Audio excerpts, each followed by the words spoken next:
সভাত উপস্থিত আমাৰ মন্ত্ৰী তথা আমাৰ দলৰ প্ৰতিষ্ঠাপক সভাপতি ইউজি ব্ৰহ্ম ডাঙৰীয়া, আজি আমাৰ সভাত উপস্থিত আমাৰ ৱৰ্কিং প্ৰেচিডেণ্ট আমাৰ দলৰ আৰু আমাৰ সাংসদ ৰংগৰা নাৰ্জাৰী ডাঙৰীয়া, আমাৰ দলৰ ভাইচ প্ৰেচিডেণ্ট প্ৰাক্তন MCLA আফজালুক চৰকাৰ ডাঙৰীয়া, আমাৰ দলৰে সম্পাদক তথা EM সকল, আমাৰ দলৰে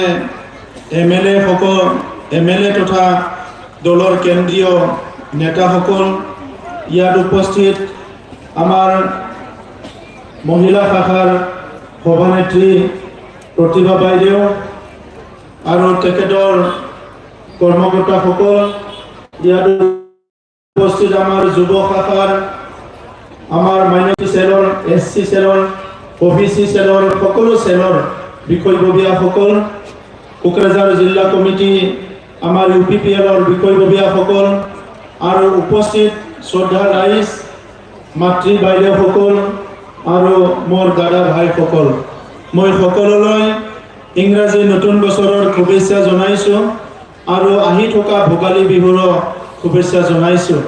बाहागो लानो हानाय जों साफ्रोमनोबो आङो फैबाय थानाय मागो दमासिनि गाहाम हामलायनाय बावहरबाय आरो इंराजि गोदान बोसोरनिबो गाहाम हामलायनाय नोंथांमोन बयनिसिमबो बावहरनाय जाबाय आरो अबंलावरनि गोदान बोसोराव नोंथांमोना बयबो आलो गोजोनै संसार जानो हायो, बयनिबो न'खराव अनलायनाय आरो गोजोना थायो, बिनि थाखाय आङो अबंलावरनि खाथियाव आरज गाबदों। শ্রদ্ধা রাইজ, ইতিমধ্যে আমার মন্ত্রী ডাঙরিয়া, সাংসদ ডাঙরিয়া, আমার EM ডাঙরিয়া আর উপরোক্ত বক্তাসকলে আমার দলৰ নীতি আদৰ্শ, উদ্দেশ্য, লক্ষ্য আৰু আমাৰ দলৰ একশন প্লান, আমাৰ কাৰ্য আৰু কৰ্ম প্ৰণালীবিলাক আপোনালোকৰ আগত দাঙি ধৰিলে। আজি প্ৰথমবাৰ চালাকাটিত বহুত দিনৰ পিছত আমাৰ দলীয় সভা হৈছে আৰু এই দলীয় সভাত হাজাৰ হাজাৰ লোক উপস্থিত হয়। চালাকাটিত যে UPPL বহুত শক্তিশালী হৈ আছে এইটো আপোনালোকে প্ৰদৰ্শন কৰিলে আৰু ইয়াৰ কাৰণে মই সকলোকে এবাৰ জোৰদাৰ হাত চাপৰি দিবলৈ অনুৰোধ কৰিছোঁ। আমাৰ দল জন্ম হৈছিলে 2015 চনত। আমাৰ প্ৰতিষ্ঠাপক সভাপতি ইউজি ব্ৰহ্ম ডাঙৰীয়াৰ নেতৃত্বত UPPL দল জন্ম হৈছিলে আৰু এই সময়ত UPPL দল জন্ম হোৱা সময়টো খুব ভাল সময় নাছিলে।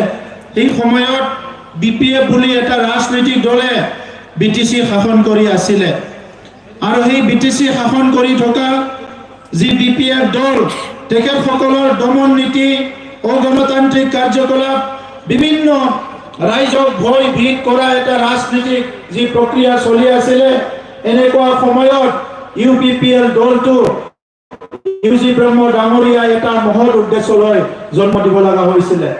আপোনালোক সকলোৱে জানে বিশ্বৰ ভিতৰত সকলোতকৈ সৰ্ববৃহৎ গণতান্ত্ৰিক দেশ হ'ল ভাৰতবৰ্ষ।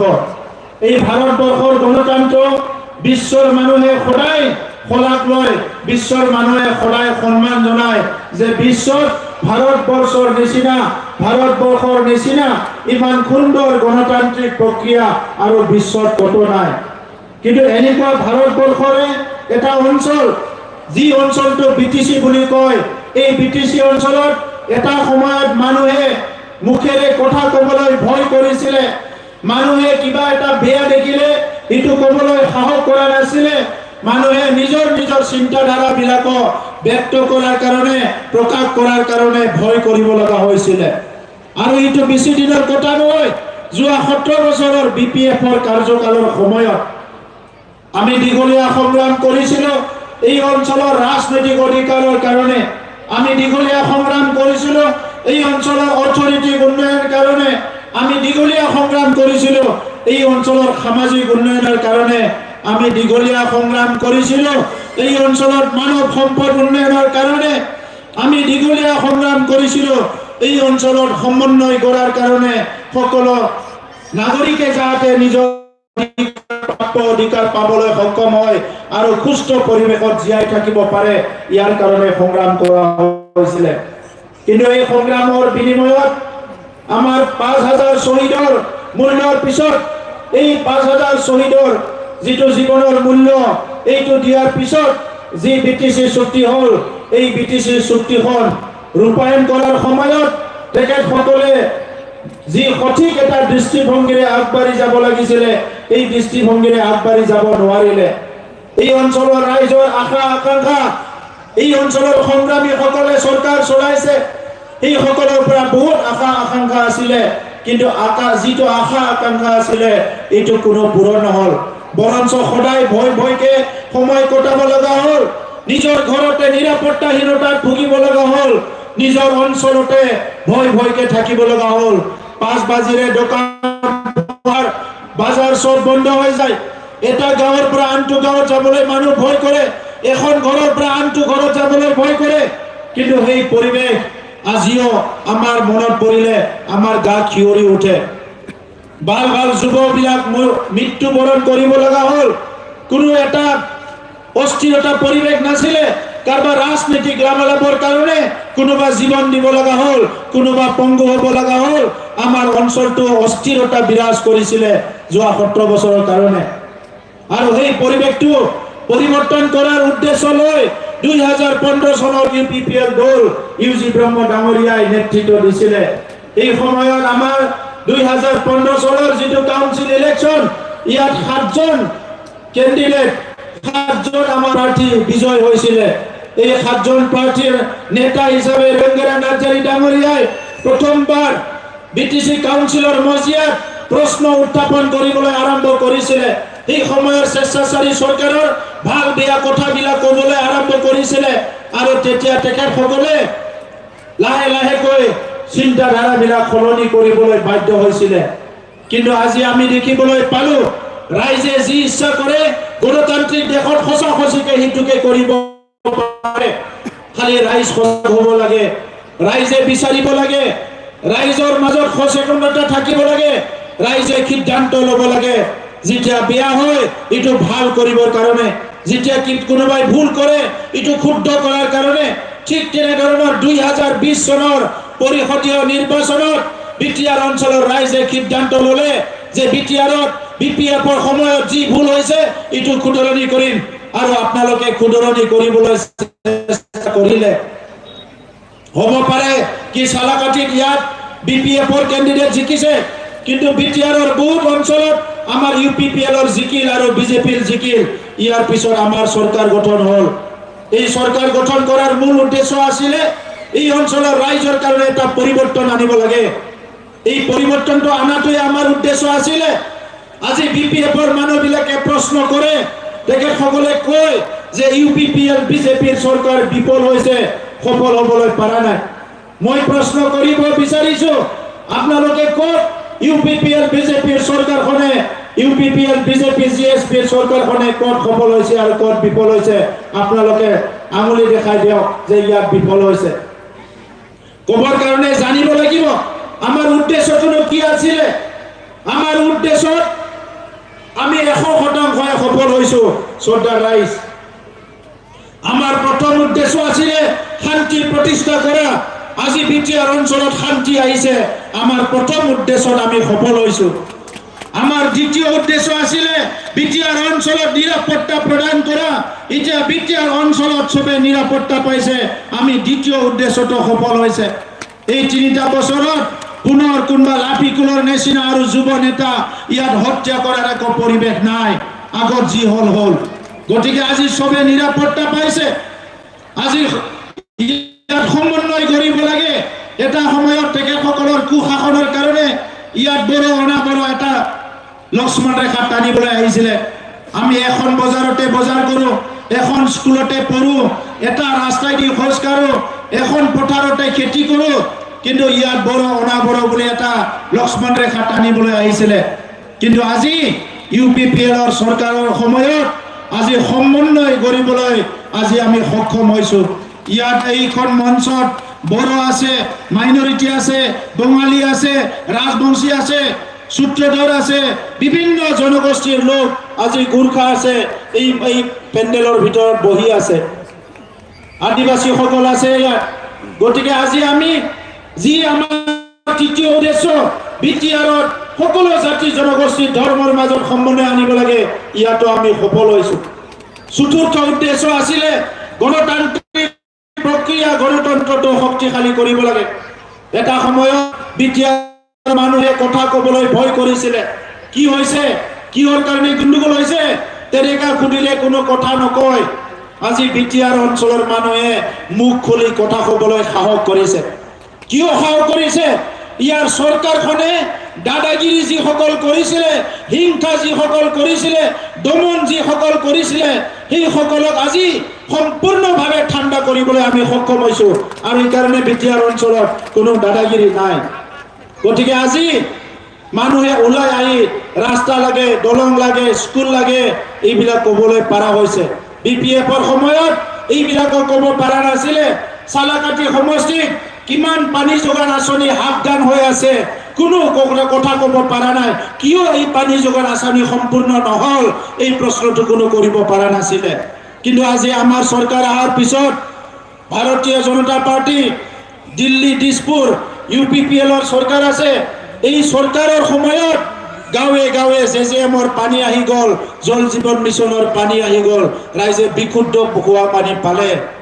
তেখেতসকলৰ সময়ত ৰাইজক পানী যোগান দিয়া, যি পানীটো ইমান পবিত্ৰ পানী নাখালে মানুহে থাকিব নোৱাৰে, বিশুদ্ধ খোৱা পানী নাপালে মানুহৰ বেমাৰ হয়, এই পানীৰ আঁচনিবিলাকক বিকল কৰি ৰাখিছিলে তেখেতসকলে। আজি চতুৰ্থ উদ্দেশ্যত আমি সফল হ'লো, পঞ্চম উদ্দেশ্যতো সফল হৈছো আমি। পঞ্চম উদ্দেশ্যটো আছিল যি দুৰ্নীতি ভ্ৰষ্টাচাৰী BPF চৰকাৰ, এইটো আউট কৰি পেলাই, এইটো গুচাই পেলাই ভাল শাসন আনিব লাগে। এই সময়ত সৰু সৰু চাকৰি দিলে, কিবা এটা কাম দিলে, বহুত টকা লৈছিলে তেখেতসকলে। কিন্তু আজি আমাৰ চৰকাৰৰ সময়ত 4,000তকৈ অধিক চাকৰি পাইছে, কোনো 8 আনা পইচা ঘুষ দিব লগা হোৱা নাই। ইয়াত সম্পূৰ্ণভাৱে 8 আনা পইচা ঘুষ নিদিয়াকৈ আজি আমাৰ যুৱক যুৱতীসকলে চাকৰি পাই আছে। গতিকে আজি ভাল শাসন যিটো আপোনালোকে বিচাৰিছিলে, এইটো আজি পাবলৈ সক্ষম হৈছে। তেখেতসকলৰ দিনত মদ, জুৱা, বিভিন্ন পৰিৱেশ আছিলে। তেখেতসকলে ইয়াত ডেইজিং ফেষ্টিভেল পাতিছিলে, য'ত নেকি খোৱা লোৱা বিভিন্ন যি পৰিৱেশটো সাধাৰণ মানুহৰ কাৰণে নাছিলে, তেনেকুৱা পৰিৱেশ গঢ়ি তুলিছিলে। আৰু তাত বিভিন্ন পৰিৱেশ দেখি পেলাই মানুহবিলাকে দুখ পাইছিলে, লাজ পাইছিলে। কিন্তু আমাৰ চৰকাৰৰ দিনত আমি জ্ঞান মহোৎসৱ পাতিছোঁ। তেখেতসকলে যি মহোৎসৱ পাতিছে, তাত যুৱ যুৱতীসকলে বিপথে পৰিচালিত হৈছিলে। আৰু আমাৰ সময়ত আমি জ্ঞান মহোৎসৱ, নলেজ ফেষ্টিভেল পাতিছোঁ, য'ত ছাত্ৰ ছাত্ৰীসকলক সমাজক এটা দিশ নিৰ্ধাৰণ কৰাত আমি সফল হৈছোঁ। আমাৰ নলেজ ফেষ্টিভেলত নোবেল বঁটা পোৱা বাংলাদেশৰ মহম্মদ ইউনিছ আহিছে। আমাৰ নলেজ ফেষ্টিভেলত দেশ বিদেশৰ বহুত জ্ঞানী লোক আহিছে, তেখেতসকলে আমাক মাৰ্গদৰ্শন কৰিছে। কিন্তু তেখেতসকলৰ এই ফেষ্টিভেলবিলাকত কোনোবা বলিউডৰ মানুহ, কোনোবা নাচ গান কৰা, সেই মানুহবিলাকৰ দ্বাৰা তেখেতসকলে ফেষ্টিভেল পাতি কৰোৰ কৰোৰ টকা খৰচ কৰিছিলে। সেইকাৰণে শ্ৰদ্ধা ৰাইজ, এতিয়া যি চৰকাৰ আছে, এইটো আপোনালোকৰ চৰকাৰ। এই চৰকাৰখনে সম্পূৰ্ণভাৱে গাঁৱৰ খেতিয়কৰ কাৰণে, মহিলাসকলৰ কাৰণে, যুৱ যুৱতী ছাত্ৰ ছাত্ৰীৰ কাৰণে, আমি সকলো শ্ৰেণীৰ ৰাইজৰ কাৰণে কিবা নহয় কিবা কৰিম বুলি এই চৰকাৰখন আহিছে। সেইকাৰণে আজি যিমানখিনি শিক্ষকৰ ভেকেণ্ট পোষ্ট আছে, এই শিক্ষকৰ ভেকেণ্ট পোষ্টবিলাক আমি সম্পূৰ্ণ কৰিবলৈ গৈ আছোঁ। কেইদিনমানৰ পিছতে যিসকলে টেট পাছ কৰি আছে, তেখেতসকলৰ কাৰণে ইণ্টাৰভিউ হ'ব। আৰু প্ৰায় 1214টা 16টা পোষ্টত টিচাৰ এপইণ্টমেণ্ট, মাষ্টাৰ এপইণ্টমেণ্ট হ'ব। ইয়াৰ ঠিক পিছে পিছে হাইস্কুলৰ কাৰণে ইণ্টাৰভিউ হ'ব, য'ত মানে 1400তকৈ অধিক শিক্ষক নিযুক্তি হ'ব। আমাৰ অহা 3 মাহৰ ভিতৰত প্ৰায় 2800 টিচাৰ শিক্ষক নিযুক্তি হ'বলৈ গৈ আছে। হায়াৰ ছেকেণ্ডাৰী টিচাৰৰ নিযুক্তি হ'ব, ছাবজেক্ট টিচাৰৰ। আৰু ইয়াৰ লগে লগে BTCত যিখিনি ভেকেণ্ট পোষ্ট আছে, প্ৰায় 3000 ভেকেণ্ট পোষ্ট আমি ফিল আপ কৰিবলৈ গৈ আছোঁ। এই 3000 আৰু এই 3000 প্ৰায় 6000 মানুহে BTCত চাকৰি পাবলৈ গৈ আছে, যিসকলে নেকি 8 আনা পইচাও ঘুষ দিব লগা নহ'ব। আমি দেখিছোঁ যে এজন ল'ৰা এজন ছোৱালী দুখীয়া মা দেউতাই কিমান কষ্ট কৰি পঢ়ায় আৰু সেই ল'ৰা ছোৱালীক যদি ঘুষ দি চাকৰি দিব লগা হয় তেনেহ'লে পৰিয়ালটো ধ্বংস হৈ যায়। সেইকাৰণে কোনোবা পৰিয়ালটো ধ্বংস কৰাটো আমাৰ উদ্দেশ্য নহয়, এই পৰিয়ালটো উঠাই অনাটো, এই পৰিয়ালটো উন্নতি কৰাটোহে আমাৰ উদ্দেশ্য। সেইকাৰণে শ্ৰদ্ধা ৰাইজ, আমি ইলেকশ্যনৰ সময়ত প্ৰতিশ্ৰুতি দিছিলোঁ যে আমি চৰকাৰ গঠন কৰিলে সেল্ফ হেল্প গ্ৰুপবিলাকক আমি ফাইনেন্সিয়েল হেল্প কৰিম আৰু ফাৰ্ষ্ট ফেজ হিচাপে ৩,৮০০ সেল্ফ হেল্প গ্ৰুপক ইতিমধ্যে আমি ৭৫,০০০ৰে ২৫,০০০ কৰি চেক দিলোঁ। এই জানুৱাৰীৰ শেষ পালে আৰু ৬,০০০ আমি সেল্ফ হেল্প গ্ৰুপক ২৫,০০০ কৰি দিবলৈ গৈ আছোঁ। ইয়াৰ পিছত আৰু ৩ মাহ পিছত আৰু ৭,০০০ আৰু তেনেকুৱা প্ৰত্যেক বছৰতে ২বাৰ ৩বাৰকৈ আমি সেল্ফ হেল্প গ্ৰুপবিলাকক আৰ্থিক সাহায্য দিবলৈ গৈ আছোঁ। যিবিলাকে বোৱনী শিপিনী তেখেতসকলক আমি হেণ্ডলুম মিছনৰ দ্বাৰা বিভিন্ন সহায় কৰিবলৈ গৈ আছোঁ। আজি আপোনালোকে দেখিছে যে স্কুলবিলাকত বহুত স্কুলত ক্লাছ কৰিব নোৱাৰে, বাৰিষা বৰষুণ পৰে। সেই স্কুলবিলাকক মেৰামতি কৰাৰ কাৰণে আমাৰ চৰকাৰে ইতিমধ্যে যোৱা এটা বছৰত আমি ৫৪০খন স্কুল মেৰামতি কৰিছোঁ। BPFৰ দিনত ১৭ বছৰত এই স্কুলবিলাক বহুত জৰাজীৰ্ণ অৱস্থাত পৰি আছিলে, সেই স্কুলবিলাক আমি মেৰামতি কৰিলোঁ। খুটা কম্বলৰ ৰাজনীতি বন্ধ কৰাৰ লগে লগে আমি দুখীয়া ছাত্ৰ ছাত্ৰীক ৫,০০০ কৰি টকা দিব পাৰিছোঁ। আমি মহিলাসকলক ৫,০০০ কৰি টকা দিয়া আৰম্ভ কৰিছোঁ। ৯,০০০ প্ৰত্যেক বছৰত দি আছোঁ। যিমানক পাৰোঁ আমি সহায় কৰিছোঁ। আলাৰী চোৰাং বিঠাংকি, মাইনাও চোৰাং বিঠাংকি, এইবিলাক নতুন নতুন আঁচনি আমাৰ দুখীয়া মহিলাসকলক হেল্প কৰাৰ কাৰণে যিটো আলাৰী চোৰাং আঁচনি আমি লৈছোঁ, ইয়াৰ দ্বাৰা আমাৰ যিমানখিনি মন্দিৰ আছে, ধৰ্ম অনুষ্ঠান আছে, এই সকলক ২ লাখ টকা দিয়া আমি আৰম্ভ কৰিছোঁ। কাৰণ গাঁৱত সকলো গাঁৱতে নিজৰ নিজৰ ধৰ্মীয় অনুষ্ঠান আছে আৰু ৰাইজে এই ধৰ্মীয় অনুষ্ঠানবিলাক ১ টকা ২ টকা পইচা তুলি তেখেতসকলে নিৰ্মাণ কৰে আৰু তাত চৰকাৰে দিয়াটো, চৰকাৰে সহায় কৰাটো আমাৰ দায়িত্ব। সেইকাৰণে এই বছৰত আমি ৬৬৪খন মন্দিৰত ২ লাখ টকা বিভিন্ন ধৰ্মীয় অনুষ্ঠানত দিয়া হৈছে। এই বছৰ আমি ঠিক কৰিছোঁ, এই বছৰ আকৌ ১২০০টা অনুষ্ঠানত, ধৰ্মীয় অনুষ্ঠানত আমি ২ লাখ কৰি টকা দিবলৈ গৈ আছোঁ। আমি প্ৰায় এই ৩টা বছৰত ১২০০ কিলোমিটাৰতকৈ অধিক ৰাস্তা নিৰ্মাণ কৰা হ'ল, বহুত দলং নিৰ্মাণ কৰা হ'ল, বহুত জাগাত মিটিং কৰিবলৈ জাগা নাই। সেইকাৰণে এইবাৰ ৪০টা সমষ্টিত ৪০টা ৭০০ মানুহ বহিব পৰা ১ কোটি টকাৰ অডিটৰিয়াম আমি নিৰ্মাণ কৰিবলৈ গৈ আছোঁ। এই বছৰতে আমি আকৌ ৬খন চিনেমা হল বনাবলৈ গৈ আছোঁ, ষ্টেডিয়াম বনাবলৈ গৈ আছোঁ। যিমানখিনি VCDC আছে প্ৰত্যেকটো VCDCতে নলেজ চেণ্টাৰ নিৰ্মাণ কৰিবলৈ গৈ আছোঁ। যিখিনি আমাৰ CLF আছে, 94খন CLF আছে, ইয়াৰ ভিতৰত 94খন CLFৰ অফিচ নিৰ্মাণ কৰিবলৈ গৈ আছোঁ আমি। আৰু সিদিনা পঞ্চায়ত মন্ত্ৰীয়ে কৈছে অসমত ভাৰতত কত CLF অফিচ বনোৱা নাই, প্ৰথমবাৰ BTR চৰকাৰে আমি যিমানখিনি CLF আছে 94টা CLFৰ অফিচটো গঠন কৰিবলৈ গৈ আছোঁ। আমি ইলেকশ্যনত প্ৰতিশ্ৰুতি দিছিলোঁ আমাৰ চৰকাৰ আহিলে মহিলাসকলৰ কাৰণে খুকীয়া আমি বজাৰ নিৰ্মাণ কৰিম। কাৰণ আমাৰ বহুত মহিলাই আজিকালি কিনা বেচা কামবিলাক কৰে, চব্জি বিক্ৰী কৰে, কাপোৰ বিক্ৰী কৰে, ঘৰৰ উপাৰ্জনৰ কাৰণে কাম কৰে আৰু সেই মহিলাসকলৰ কাৰণে বজাৰবিলাকত বেছি সুবিধা নাথাকে। এইকাৰণে ৪০টা সমষ্টিত ৪০টা মহিলাসকলৰ কাৰণে বজাৰ আমি নিৰ্মাণ কৰিবলৈ গৈ আছোঁ। আৰু সেই মহিলা বজাৰত ভাল টয়লেট থাকিব, মহিলাসকলৰ কাৰণে ষ্ট'ৰ ৰুম থাকিব, য'ত নেকি বিক্ৰী কৰিব নোৱাৰা বস্তুবিলাক ষ্ট'ৰ ৰুমত থৈ যাব পাৰিব। তাত যিটো মাতৃবিলাক আহিব, মাতৃবিলাক শিশুসকলক লালন পালন কৰিবৰ কাৰণে বেলেগ ৰুম এটা তাতে দিয়া হ'ব। এইটো সম্পূৰ্ণভাৱে মহিলাৰ কাৰণে এই মাৰ্কেটটো ডিজাইন কৰা হৈছে আৰু ৪০টা সমষ্টিত ৪০টা মহিলা মাৰ্কেট নিৰ্মাণ কৰিবলৈ গৈ আছোঁ। এই কামবিলাক BPFৰ দিনত হোৱা নাছিলে। BPFৰ দিনত না শান্তি আছিল, না নিৰাপত্তা আছিল, না BPFৰ দিনত মহিলা মাৰ্কেট হৈছিল, না অডিটৰিয়াম হৈছিল। কোনো এটা কাম BPFৰ দিনত হোৱা নাছিলে। এইকাৰণে শ্ৰদ্ধা ৰাইজ, সকলো মাতৃয়ে বিচাৰে নিজৰ ল'ৰা ছোৱালীয়ে ভাল শিক্ষা লওক। আমি গভৰ্ণমেণ্ট স্কুলবিলাক ঠিক কৰিবলৈ গৈ আছোঁ। এই বছৰ আৰু ১২০০ স্কুল ৰিপেয়াৰিং কৰিবলৈ গৈ আছোঁ। আমাৰ BTR চৰকাৰৰ টাৰ্গেট ২০২৪ চনত যাতে এখনো LP ME হাই স্কুল বৰষুণ পৰা স্কুল BTCত নাথাকে তেনেকুৱা নিৰ্মাণ কৰাৰ কাৰণে আমাৰ টাৰ্গেট আমাৰ ল'ৰা ছোৱালী যাতে ভাল শিক্ষা ল'ব পাৰে। সেইকাৰণে ৰাইজ আজি সময় আহিছে ভাৰতৰ প্ৰধানমন্ত্ৰী ডাঙৰীয়া